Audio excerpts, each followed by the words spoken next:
দায়িত্ব দেয় এই কালেমার দাওয়াত নিয়ে তুমি চইলা যাবা আরেক শহরে। আল্লাহু আকবার।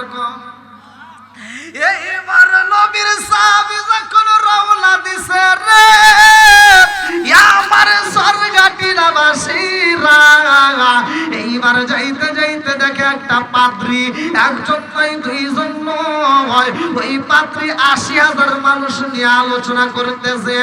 আমার নবীর সাহাবী হযরতে ওমর রাদিয়াল্লাহু আনহু দাঁড়ায়া গেছে।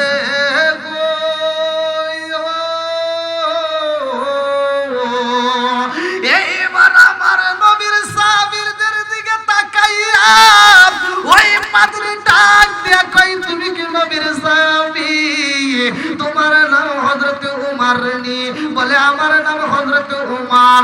বলে আমি এইখানে তোমাকে একটা প্রশ্ন করতে চাই। বলে তুমি যেই প্রশ্ন করবা আমি উত্তর দিতে রাজি আছি গো, কিন্তু আমি জানতে চাই তুমি কালেমা পড়বানি। এইবার আপনারা বলেন কালেমার দাম আছে না নাই? একসাথে বলেন আছে না নাই? আমার নবীর হাদিস উমর থেকে হাদিসটি বর্ণিত। আনি বনি উমর রাদিয়াল্লাহু আনহু ক্বালা ক্বালা রাসূলুল্লাহ সাল্লাল্লাহু আলাইহি ওয়াসাল্লাম লা ঈমানা লিমান লা মানাতাহু ওয়া লা সালাতা লিমান লা তুহরা লাহু ওয়া লা দীনা লিমান লা মানাতাহু ইন্নামা মাওদিউস সালাতি মিনাদ দীনি কামা মাওদিউর রাস মিনাল জাসাদি। আমার নবী বলছে, উমর থেকে হাদিসটি বর্ণিত, সহিহ হাদিস, নির্বাচিত হাদিস। আমার নবী কয় যার ভিতরে বিশ্বাস নাই, তার ভিতরে ঈমান নাই, যার ভিতরে পবিত্রতা নাই, তার ভিতরে নামাজ নাই, যার ভিতরে নামাজ নাই, তার ভিতরে ইসলাম ধর্মই নাই। কথা কোন ঠিক কিনা? ও গো নবী, প্যারা নবী, তোমারই দরবার যেতাই গেলে একবার যেতে চাই বারবার। ও গো নবী, প্যারা নবী, তোমারই দরবার যেতাই গেলে একবার যেতে চাই বারবার। দু জাহানে চলে নবী তোমার জমিদারি, আল্লাহ সব কিছুর মালিক, তুমি বন্টনকারী, আমরা নবীর ভিখারি। বলেন আমরা কার ভিখারি? একসাথে, আমরা কার ভিখারি? তোমার ক্ষমতা চলে আসমানে শুধু জমিনে নয়, তোমার ক্ষমতা চলে আসমানে শুধু জমিনে নয়, তোমার ইশারায় মাগরিব হতে উল্টায় আসর হয়, তোমার ক্ষমতা চলে আসমানে শুধু জমিনে নয়, তোমার ইশারায় মাগরিব হতে উল্টায় আসর হয়। দু জাহানে চলে নবী তোমার জমিদারি, আল্লাহ সব কিছুর মালিক, তুমি বন্টনকারী, আমরা নবীর ভিখারি। বলেন আমরা কার ভিখারি? বন্ধুরা রে আমার নবীর সাহাবী এইবার হযরত উমর রাদিয়াল্লাহু আনহু যখন রাজি হয়ে যায়, এই পাদরি ডাক দিয়া কয়, ও নবীর সাহাবী, আমি তোমাকে 4টা প্রশ্ন করতে চাই। এই 4টা প্রশ্নের যদি তুমি উত্তর দিতে পারো গো, আমি কথা দিলাম আমার পিছনে ৮০,০০০ লোক আছে, এই ৮০,০০০ মানুষ নিয়ে আমি কালেমা পড়ব। জোরে জোরে কন্যা সুবহানাল্লাহ। এইবার উমর রাদিয়াল্লাহু আনহু খুশি হয়ে যায় রে ভাই, ডাক দিয়া কয় কি এমন প্রশ্ন করতে চাও? আমি উত্তর দিতে রাজি আছি। আল্লাহু আকবার। এইবার যখন উত্তর দিতে রাজি হইয়া যায়, এই পাদ্রী ৮০,০০০ মানুষের সামনে দাঁড়ায় ডাক দিয়া কয় আমি নবীর সাহাবীর প্রশ্ন করব, এই 4টা প্রশ্নের যদি উত্তর দিতে পারে গো, ৮০,০০০ মানুষ তোমাদেরকে নিয়ে আমি কালেমা পড়তে চাই। সবাই বলল ঠিক আছে, আপনি তাকে প্রশ্ন করতে পারেন। এইবার পাদ্রী ডাক দিয়া কয়, ও নবীর সাহাবী, এই জমিনের মধ্যে এমন একটা কবর আছে গো, এই জমিনের মধ্যে এমন একটা কবর কবর ছিল, যেই কবর ছিল তাজা, ওই কবরের ভিতর মানুষ ছিল তাজা। ওই কবরটা গুরুত্ব, মানুষটাও গুরুত্ব। এইটা কার কবর ছিল জানতে চাই। আল্লাহু আকবার। এইবার বাদরে ডাক দিয়া কয়, ও নবীর সাহাবী, আর একটা প্রশ্ন হইল, ভালো করে শুনে নাও। এই জমিনের মধ্যে এমন একটা জেলখানা আছে গো, যে জেলখানার ভিতরে আসামি থাকে, সেই জেলখানার ভিতরে আসামি থাকে, ওই জেলখানার ভিতরে দুনিয়ার কোনো আলো বাতাস চাই না, ওই জেলখানার ভিতরে কোনো দুনিয়ার খাবার দেওয়া হয় না, অথচ আসামি মরে না, আসামি তাজা থাকে। জোরে জোরে কন্যা সুবহানাল্লাহ। আপনাদের কষ্ট হইতেছে? শুনবেন সবাই? সবাই রাজি? আল্লাহ কবুল করুক, সবাই কোন আমিন। বন্ধুরা রে আমার, এইবার 3 নম্বর প্রশ্ন শুরু হয়ে যায়। এই পাদরে ডাক দিয়া কয়, ও নবীর সাহাবী, আমি জানতে চাই এই জমিনের মধ্যে এমন একটা জায়গায় আছে গো, যেই জায়গাটায় সূর্যের আলো একবার পড়ছে, কিয়ামতের আগ পর্যন্ত ওই জায়গায় আর সূর্যের আলো পড়বে না। জোরে জোরে কন্যা সুবহানাল্লাহ। কও এটা কোন জায়গা? বলে আর একটা প্রশ্ন আছে, আর একটা। বলে হ্যাঁ। বলে সেটাও শুনতে চাই। আল্লাহু আকবার কর। 4 নাম্বার প্রশ্ন করে পাদরি ডাক দিয়া কয়, ও নবীর সাহাবী, এই জমিনের মধ্যে এমন 2টা ভাই একই সাথে জন্ম নিছে, তাকে বলে যমজ ভাই। কি মুরব্বি ঠিক আছে না? কি ভাই? একই সাথে জন্ম নিলে যমজ ভাই। এই পাদরে ডাক দিয়া কয়, ও নবীর সাহাবী, এই জমিনের মধ্যে এমন 2টা ভাই একই সাথে জন্ম নিছে, অথচ কিছুদিন পরে এক ভাই 100 বছরের বড়, আর এক ভাই 100 বছরের ছোট। আল্লাহু আকবার কর। আবার কোন হুজুর দলিল করে এই কোরআনুল কারীমের ভিতরেই আছে। আল্লাহু আকবার কর। এই কোরআনের ভিতরে আছে, আল্লাহ বলছে এমন 2টা ভাই একই সাথে জন্ম নিছে, অথচ কিছুদিন পরে এক ভাই 100 বছরের বড়, আর এক ভাই 100 বছরের ছোট। সূরা বাকারার ভিতরে আছে। আল্লাহু আকবার কর। শুনবেন সবাই? রাজি তো? দেখি কারা কারা রাজি নাই, একটু হাত তুলে দেখান। আমি কইছি কারা কারা রাজি নাই, একটু হাত তুলে দেখান। ভুলে তুলছেন? আচ্ছা, তাহলে এবার রাজি আছেন তো? চলবে? তাহলে একটু ফাঁকা জায়গাগুলো একটু পূরণ করে একটু আসেন ভাই, একটু প্লিজ কষ্ট করে আসেন। আসেন আসেন, ফাঁকা জায়গাগুলো একটু পূরণ করে আসেন। সবাই আসেন, আসেন একটু জলদি আসেন, একটু জিকির করতে করতে আসেন। লা ইলাহা, আগে সাথে লা ইলাহা, আমার মরণের কতদিন বাকি আমি জানিলাম না গো, আল্লাহ মরণের কতদিন বাকি, আমার মরণের কতদিন বাকি আমি জানিলাম না গো, আল্লাহ মরণের কতদিন বাকি। কানের গাল কর্ণ তালি, চোখের গাল সতী, কানের গাল কর্ণ তালি, চোখের গাল সতী, দাঁত লড়িল চুল পাকিল বয়স দিল পাটি আমি জানিলাম না রে, আল্লাহ মরণের কতদিন বাকি, আমার মরণের কতদিন বাকি আমি জানিলাম না গো, আল্লাহ মরণের কতদিন বাকি।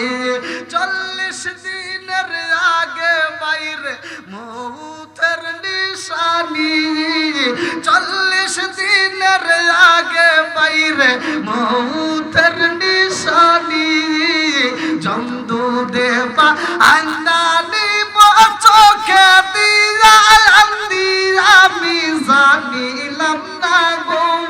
আল্লাহ মরণের কত দিন বাকি, আমার মরণের কত দিন বাকি আমি জানিলাম না গো। আল্লাহ মরণের কত দিন বাকি, 30 পারা কুরআন শরীফ জানিও নিশ্চয়, 30 পারা কুরআন শরীফ জানিও নিশ্চয়, কোন জায়গায় কোন হরফ লেখা না করিলাম তাই আমি জানিলাম না গো। আল্লাহ মরণের কত দিন বাকি, আমার মরণের কত দিন বাকি আমি জানিলাম না গো।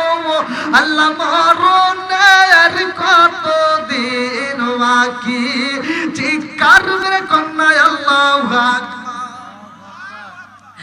আমার নবীর সাহাবী হযরত উমর রাদিয়াল্লাহু আনহু এইবার রওনা দিছে রে ভাই, ডাক দিয়া কয় পাদরি ভাই তোমার প্রশ্নের উত্তর দিতে চাই, কিন্তু আমার রহমাতাল লিল আলামিন নবীর দরবারে যাইতে চাই। আল্লাহু আকবার।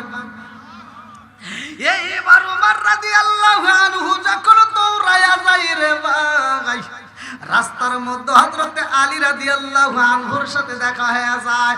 হযরতে আলী রাদিয়াল্লাহু আনহু ডাক দিয়া কয়, ভাই উমর, ও ভাই তুমি এত দৌড়াদৌড়ি করতেছো কারণ কি, কোথায় যাইতে চাও? এইবার উমর রাদিয়াল্লাহু আনহু ডাক দিয়া কয়, ও ভাই আলী রে, আমি রহমাতাল লিল আলামিন নবীর দরবারে যাইতে চাই। আল্লাহু আকবার। বলতে যাও ঠিক আছে, কিন্তু তুমি এরকম ভাবে দৌড়াইতেছো, হাঁপাইয়া গেছো, কারণ কি? বলে কারণ আছে, তোমাকে বলার এখন দরকার নাই, আমার নবীর কাছে বলতে হবে, সময় নষ্ট করা যাবে না, তাড়াতাড়ি যাইতে দাও। বলে না, কি জন্য যাইবা আমি জানতে চাই। আল্লাহু আকবার। এইবার আলী রাদিয়াল্লাহু আনহু ডাক দিয়া কয়, ভাই আমি জানতে চাই রে ভাই তুমি কেন এত দৌড়াইতে দৌড়াইতে নবীর দরবারে যাইবা, কারণটা কি? এইবার হযরত উমর রাদিয়াল্লাহু আনহু ডাক দিয়া কয়, ভাই আলী রে, কি ঘটনা ঘটে গেছে জানো নি? বলে কি ঘটনা ঘটছে? বলে আমাকে পাদরি 4টা প্রশ্ন করছে রে ভাই, এই 4টা প্রশ্নের উত্তর যদি দিতে পারি গো, এই পাদরি 80,000 মানুষ নিয়ে কালেমা পড়ব। জোরে জোরে কন্যা সুবহানাল্লাহ। আলী রাদিয়াল্লাহু আনহু ডাক দিয়া কয়, ভাই কি এমন প্রশ্ন করতে চাই সেই প্রশ্নের উত্তর দিলে তুমি 80,000 মানুষ পাইবা? বলে এমন একটা প্রশ্ন করতে চাই যেই প্রশ্নের উত্তর দিলে 80,000 মানুষ পাওয়া যাইব। বলে কি এমন প্রশ্ন করতে চাই? বলে ভাই রে ভাই তোমার কাছে বলে কোনো লাভ নাই, কারণ আমি এই মুহূর্তে চাইতে চাই রহমাতাল লিল আলামিন নবীর কাছে জানতে চাই। বলে আমাকে একটু বইলা যাও, আমিও শুনতে চাই। আল্লাহু আকবার। এইবার ওমর রাদিয়াল্লাহু আনহু ডাক দিয়ে কয়, ভাই আলী রে, এই পাদরি আমারে প্রশ্ন করছে, এই পৃথিবীর বুকে এমন একটা জেলখানা আছে গো, যেই জেলখানার ভিতরে আসামি থাকে, ওই জেলখানার ভিতরে দুনিয়ার কোনো আলো বাতাস যায় না, ওই জেলখানার ভিতরে দুনিয়ার কোনো খাবার দেওয়া হয় না, অথচ আসামি তাজা থাকে। এই সমস্ত প্রশ্নের উত্তর তো আমার জানতে হইব নবীর দরবারে, তোমারে বললে তো কাজ হইব না। হযরত আলী রাদিয়াল্লাহু আনহু ডাক দিয়া কয়, ভাই উমর রে, এই প্রশ্নের উত্তর তো একদম সহজ। জোরে জোরে কন্যা সুবহানাল্লাহ। কি প্রশ্নের উত্তর সহজ? এই প্রশ্নই তো আমার জীবনে শুনি নাই, উত্তর আবার সহজ কেমনে দেব? আলী রাদিয়াল্লাহু আনহু ডাক দিয়া কয়, ভাই এই প্রশ্নের উত্তর তো একদম সহজ। বলে কেমনে সহজ, দেখি উত্তর দাও। কোন জেলখানা জানার দরকার আছে না নাই? এইবার আলী রাদিয়াল্লাহু আনহু ডাক দিয়ে কয়, ভাই তুমি কি নবীর মুখে শোনো নাই? আমার নবী কি বলে নাই? আমার আল্লাহ কোরআনুল কারীমের ভিতরে বলছে, ওয়ালাকাদ খালাকনাল ইনসানা মিন সুলালাতিন মিন তিন। ও বান্দা তুমি কোথায় ছিলা জানোনি? আল্লাহ বলছে, ও বান্দা তুমি কোথায় ছিলা জানোনি? তুমি ছিলা ভাতের ভিতর, তুমি ছিলা আপেলের ভিতর, তুমি ছিলা আঙ্গুরের ভিতর, তুমি ছিলা টমেটোর ভিতর, তুমি ছিলা খাবারের ভিতর, তুমি ছিলা পানির ভিতর। আমি আল্লাহ ওই খাবারগুলো তোমার মা এবং তোমার বাবারে খাওয়াইছি। তোমার মা আর তোমার বাবারে খাওয়াইয়া 70 ফোঁটা রক্তের মধ্য থেকে 1 ফোঁটা নাপাকে পানি তৈরি করে পালাইছি। ওই 1 ফোঁটা নাপাকে পানির ভিতর থেকে আমি আল্লাহ তোমারে সৃষ্টি করছি। জোরে জোরে কন্যা সুবহানাল্লাহ। আমার আল্লাহ আমাদেরকে বানাইছে। মুফাসসির کرامরা লেখে, মায়ের গর্ভে যখন ছিলাম রে ভাই, ওই মায়ের গর্ভে থাকাকালীন বাবা চিন্তা করে নাই সন্তান কি খাইব, মা চিন্তা করতে পারে নাই সন্তান কি খাইব, দাদা চিন্তা করতে পারে নাই এই নাতিটা কি খাইব, আরে ডাক্তার চিন্তা করতে পারে নাই কেমনে খাওয়াইব। দুনিয়ার কোনো মানুষ খাওয়াইতে পারে না, ওই মায়ের গর্ভে আমার মালিক খাওয়াই। কথা কোন ঠিক কিনা? এইবার ওই মালিক আমাদেরকে বানাইছে 1 ফোঁটা নাপাক পানির ভিতর দিকে আমার আল্লাহ এইবার একটা রক্তের পিণ্ড তৈরি করে পালাইলো, একটা গোশতের টুকরা। আমি সংক্ষিপ্ত করে বইলা যাই, ভালো করে শুইনা নাও। এইবারে সেই ভিতরে কি করলেন? হাড় বানাইলেন, হাড়ের ভিতর ক্যালসিয়াম দিলেন, উপরে দিলেন গোশত, তার উপরে সুন্দর করে একটা ছাউনি দিলেন। এইবারও কি ছাউনি দিল? ফি বরারিম মাকনুন। আমার আল্লাহ একটা প্যাকেটের ভিতর সুরক্ষিত করলো। জোরে জোরে কন্যা সুবহানাল্লাহ। এত সুন্দর করে আমার আল্লাহ মানুষ বানাইয়া মায়ের পেটের ভিতর রাইখা দিয়েছে। হযরত আলী রাদিয়াল্লাহু আনহু ডাক দিয়া কয়, ভাই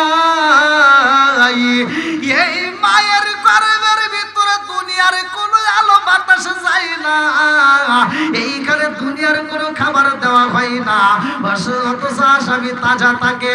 একমাত্র আমার মালিককে বাঁচানোর মালিক। কথা কোন ঠিক কিনা? ও গো মায়ার নবী গো, তুমি প্রেম শিখায়া কোথায় লোকাইলা? হায় হায় গো মায়ার নবী গো, তুমি প্রেম শিখায়া কোথায় লোকাইলা? চিৎকার মেরে কন্যায় আল্লাহু আকবার। এইবার ডাক দিয়া কয়, ভাই একটা প্রশ্নের উত্তর পাইলাম, আর একটা প্রশ্ন করব। বলে কি প্রশ্ন? বলে এই দুনিয়ার বুকে এমন একটা কবর ছিল গো, সেই কবরের ভিতরে কবর ছিল তাজা, ওই কবরের ভিতরে মানুষ ছিল তাজা, ওই কবরটা ঘুরতো, মানুষটাও ঘুরতো। এইবার আমি জানতে চাই ওই কবরের ভিতরে কে ছিল? এইবার আলী রাদিয়াল্লাহু আনহু ডাক দিয়া কয়, ভাই ওমর, এই 2 নাম্বার প্রশ্ন তো আরো সহজ। জোরে জোরে কন্যা সুবহানাল্লাহ। বলে 2 নাম্বার প্রশ্নের উত্তর কেমনে সহজ হইল? বলে আপনি কি জানেন না আমার রহমাতাল লিল আলামিন নবী আলোচনা করেছে, আপনি কি শোনেন নাই? এই পৃথিবীর বুকে এমন একজন নবী ছিল গো, যেই নবীটা তার নিজের কওমকে সাইরা নদী পার হয়ে যাইব। এইবার জাহাজের ভিতরে উঠতে গেছে। লম্বা একটা ঘটনা আমি সংক্ষিপ্ত করে বইলা যাই। ওই জাহাজের মধ্যে উইটা যখন নদী পার হয়ে যাইব, এইটা আমার আল্লাহ পছন্দ করে নাই। এইবার ওই নবীটা যখন জাহাজের মধ্যে উইটা রইছে রে ভাই, জাহাজ যাইতে যাইতে 5 নদী দিতে যাই না এই জাহাজ বন্ধ হয়ে যায়, জাহাজ সামনের দিকে যাই না, জাহাজ পিছনে যাই না, ডাইনে যাই না, বামে যাই না, আশেপাশে কোনো বাড়ি ঘর দেখা যায় না। এই নদীর মাঝখানে যখন জাহাজ নষ্ট হয়ে যায় রে, জাহাজের নাবিকেরা ফুপায়া ফুপায়া কান্দে। একজন আর একজনের কাছে কয় এরকম ঘটনা কোনোদিন ঘটে নয়, আজকে কেন ঘটলো জানতে চাই। আল্লাহু আকবার। একজন ডাকে দিয়া কয় জানানি, এক পাদ্রী ডাকে দিয়া কয় শুনছনি, আমাদের চিন্তার কোনো কারণ নয়, এই জাহাজের মধ্যে কিন্তু একজন নবী আছে। আল্লাহু আকবার। এই জাহাজের মধ্যে একজন নবী আছে, ওই নবীর কাছে জানতে চাই, ওই নবীর কাছে শুনতে চাই কারণটা কি, জাহাজে কেন চলে না। এইবার সব জনগণ যায় কয় নবী গো, জাহাজের নাবিকেরা যায় কান্দার কয় নবী গো